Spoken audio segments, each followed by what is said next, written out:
Oh, and then all of a sudden that switch. Hey, Abena, where's your boyfriend? What do you mean? You're okay with that now? What do you mean? When did that happen?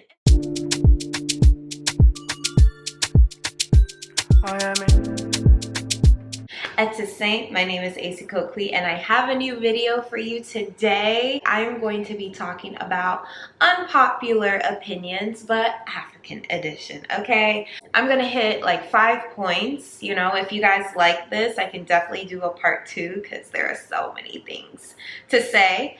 But yes, I am going to give you my unpopular opinions and let you know how I actually feel about these certain topics. Now, before we get into it, don't forget to subscribe if you're new to my channel, like this video if you like it, and comment down below so we can continue the conversation down below. All right, you guys, let's get into it. Okay, number 1. Stop saying kids in Africa are starving.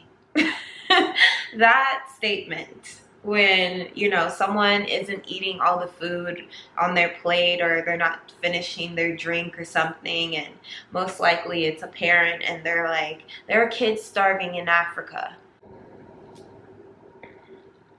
There's kids starving everywhere. Actually, right here in the United States, there's kids starving here. There's people starving in the world everywhere. And when you don't finish your drink or your food on your plate, it's not gonna go to them. You're not gonna go and give them your leftovers. Now here, you probably could go and give maybe a homeless person your leftovers. And I know sometimes it's immigrant parents that say this as well, but it's just like, why do we have to associate Africa with being bad? Like, I feel like we're trying to make a connection with, oh, I'm doing so much better, I get to eat all this food, and in Africa they're starving, they're suffering, and so we're doing better. So don't waste your food so we don't be like Africa. Like that's what it's giving me. Courtney was onto something when Kim was complaining and she was like, Kim, there's people starving. People are starving. Not just Africans, everyone. There are people starving everywhere. So yeah, that statement can be a little triggery now that I actually like thought about it a little more. It's not giving what it was supposed to give anymore. So let's stop. Number 2, prayer is a great source of inspiration. It's a great source of, you know, talking to God and definitely getting your answers from Him. But that's not the only thing that you should do. You know, I feel like sometimes African parents, they feel like their kids aren't going through mental health problems. They don't need to stress. All they need to do is pray about it and it'll be okay. But there's actual works that need to happen on top of the prayer for the prayer to work. In your Bible, in my Bible, because I read the same Bible, it says prayer without works is dead. So why wouldn't therapy be okay? Why wouldn't getting help from somebody else as well? God put them on the planet to help you, to help give you guidance, to help you understand what you're going through. You know, therapy, seeking that out, or going through the motions of stress. And like, parents don't want you to stress at all. Even if you're gonna be okay at the end of the situation, they just don't want you to stress. And that's, yes, I understand that you don't want your child to stress, but they don't feel like they deserve to stress. And then if they do acknowledge it, it's prayer. Prayer will solve it. And yes, prayer will solve it. I believe that, but I'm gonna go talk to my therapist. I'm gonna go journal as well. I'm gonna do self-care. I'm gonna do all these things that will help bring me to center, because it's not just one thing. And yes, God is enough. God can be enough, but He provided all these things. He wants you to embrace all these other things. They wouldn't be here if not. They wouldn't be here if they weren't here for you to embrace, okay? So prayer is a great source, but also use the other resources around you to get you to where you need to be. And parents need to understand that. it's not just going to be prayer that gets you there. It's not. Number 3, stop trying to marry your kids off so early. Or, you know, let them do it. If they come to you and ask for your help, then you have your in. But stop asking, oh, when are you going to get married? When are you going to find a partner? When are you going to do this and that? We live in a day and an age where it is so expensive to live.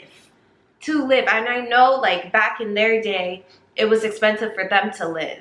But now we have inflation and the money is not matching up. So we have to work twice as hard, 3 times as hard to even make enough money to buy a house, to support kids. And I want a big family. I want 7 kids. So I need to work right now. And I feel like now it sounds like this is targeted, but I'm talking like I have a lot of friends. I have a lot of people that I know that, you know, that marriage talk is like daunting. Stop asking us. We are trying to figure out our lives ourselves. And then the other thing on top of that is for years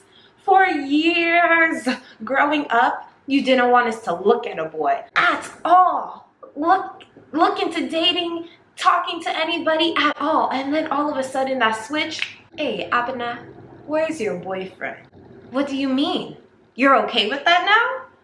What do you mean? When did that happen? And it's just like, when did that switch happen? And why do you think now that you have tried to exclude me or tried to keep me from talking to men, going out, experiencing different people, now all of a sudden I'm able to do that? And now I got to deal with all that behind it before I can even get into a relationship with someone. There's so many layers on top of it, but basically, parents, we got it. We're doing the best that we can. We want to put ourselves in a great position in order to be a great partner.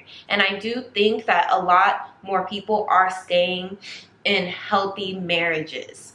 We don't want to be in toxic marriages. And some of our parents are in toxic marriages. And so we are working really hard not to perpetuate that same thing that we've seen. And so if it's taking a while, leave it be. Number 4, speaking about trauma, our parents' trauma. Okay, that could be a whole nother video on its own, but our parents' trauma that they passed on to us is something I feel like is not acknowledged enough, because they went through a lot. They went through a whole lot of other difficulties that maybe we did not go through, that I know we probably did not go through. And so, yes, I acknowledge that. But first of all, a lot of African parents don't share that. They don't tell us the things that they went through. They're just like, be better than me. Or I'm doing this because I want you to be better. But why? What led you to this? Like, what were the things that led you to be better? Why, like, let me understand you. Let me understand you and you understand me so we can have a better relationship. But it's just like their trauma is blocking them from being kind individuals sometimes. And I'm not saying this to like put African parents down, because I love the structure. I do. I love the structure that they have. I love the traditions that they try and still put into us. I love a lot of things about African parents. They are top tier parents to me. But there's so much that they have not dealt with, that they don't talk about, that they put onto their child. And then it creates unrealistic expectations for their child. It goes into every single outlet of their life, and it's hard to break away from that. So I would love it if parents actually went to therapy, if they were willing to talk about it with another person, and also share it with their kids, share their story. Because kids of today, we and them, because you know the Gen Zers or the millennials, they're very outspoken, but they can also help you through some things. You know, I'm not saying put all your worries and stresses on your kid or all your trauma on your kid or all that. Like, I'm not saying do that, but just talk to them, relate to them, and that's going to help you. I know of some African parents that are in amazing relationships with their kids because they talk to them. And they're not trying to just give them advice and tell them what to do and then that is how you build a connection. No, they're relating to them. They're not trying to just push everything, all their wants, needs, trauma onto them. They're actually listening. So parents, listen. Work through your trauma because it is affecting your child. And number 5, last thing I'm going to talk about today is, African men. I love you. I do love you. And you guys have big hearts. And sometimes you feel like you can see things that other women can't see. I don't understand why that is. I don't understand how you already know that you love me after I just said hi to you. Now you want a whole life from me now that we met after one time. Or we haven't even met. Some people just find you online and they love you. And you know, I get that. I love everybody in this world as well. But you don't know me enough to form that love. And if you want to, let's take it slow. You know, just a little bit slower. And get to know me. I get to know you. You know, sometimes a too aggressive approach is a turnoff. And I'm saying this to help. I am truly saying this to help. Like, a lot of you are great people and you deserve the woman that you are going after. But you just need to take it slow. Because marriage, kids, a whole life, after 5 minutes is a lot. And it can be like, okay, hold on, buddy. And then that could stop you from really getting to know the person. Because you have to know the person to marry them. You have to know the person for the marriage to last. For the life with the kids to last and be good and see how you can work together. You need to date. But you can't be too much too fast. It's a lot. Take your time. Take your time. We got time. Take your time. That's all I'm saying. Okay? Well, these are my unpopular opinions. Just 5 of them. You know, if you would like me to do a part 2, I definitely can.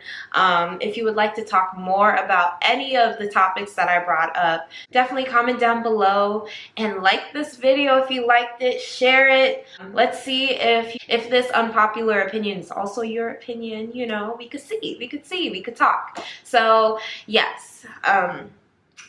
Yes, okay you guys, I will see you on the next video.